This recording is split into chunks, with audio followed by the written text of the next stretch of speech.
Alright, what's up guys? Connor here, and finished Ciaphas Cain, Hero of the Imperium, and I will give you my honest thoughts and opinions of this. So obviously, we have Ciaphas Cain, the silliest goofball in the known universe, and known galaxy even. This was it was an okay book. So there's three major novels here: For the Emperor, Caves of Ice, The Traitor's Hand. There were short stories. I don't remember their names. I didn't really particularly find them interesting. So, right off the bat, I said it in, I think, my last video or the video before that. I feel like Ciaphas Cain follows a very linear way of how events are sequenced and outcomes and whatnot. Ciaphas Cain has imposter syndrome. Ciaphas Cain does something because he wants to avoid conflict, finds a secret plan, and ends up in even more danger. Somehow, Jurgen saves the day with his Melta and does some damage. Ciaphas Cain is hailed as a hero. Rinse and repeat, It's essentially, like The Walking Dead. When you find a formula that works, you use it, and this was clearly the case for Ciaphas Cain, Hero of the Imperium. And this was also really my first glimpse into Imperial Guard point of view / commissariat type stuff. And, it wasn't, maybe it was just, this is just a me thing personally. I think I'm just more of a Space Marine guy, which is not something, that's bad. It's just something I feel like I'm probably, as we go on and, as I read more books and kind of review them, is kind of just going to be the case.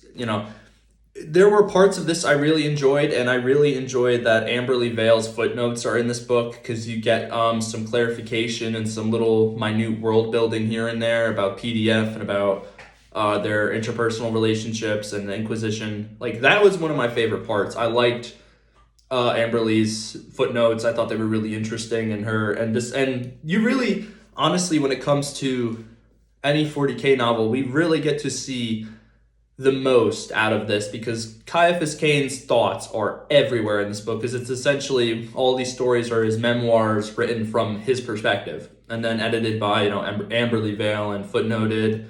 Ciaphas Cain, it might be over exaggerating this, or when he remarks about how he finds her attractive and she's like, this is true because I am, something funny. It's a goofy book, which is, if you want a change of pace from the grim dark aspects of 40K, you would probably enjoy this. However, it's still obviously pretty fucking grim. But it's a good book. It's just okay though. It's not, unfortunately, it's not great. And I guess I'll jump into the stories included in this. But again, this isn't going to be like the other books, like in the Heresy, where there's a lot of literary stuff I can really deep and, expand upon and go deeper with. This is pretty surface level, and that doesn't make it bad, but it just is what it is. There's not a lot I can really, everyone knows about Cain's imposter syndrome.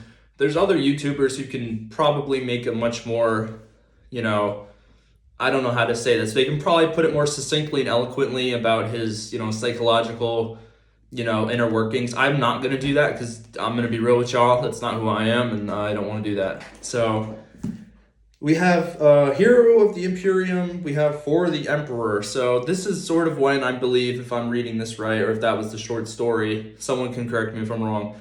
Ciaphas Cain, newly up and about commissar. He's really cool. He's still got a little notoriety going on, but he's not a legend yet. Meets Jurgen. A lot of shit goes down, and I just be aware I'm spoiling, but I'm leaving a lot of minor details out. Finds some Tyranids, beats the shit out of some Tyranids, Hero of the Imperium status. Caves of Ice involves a bunch of Necrons and Orcs and Flayers and interesting shit. Traitor's Hand. I think Traitor's Hand was when they're involved in a little dispute between Chaos and the Tau, or there's a conspiracy going on about a governor being killed and all that. Listen, I don't know how else to say it. It really just follows the same formula as I just said earlier, Ciaphas Cain gets into some shit because he's a coward, but he's not really a coward. He just wants to survive, but he obviously does some badass things when he has to do them. Jurgen's really cool.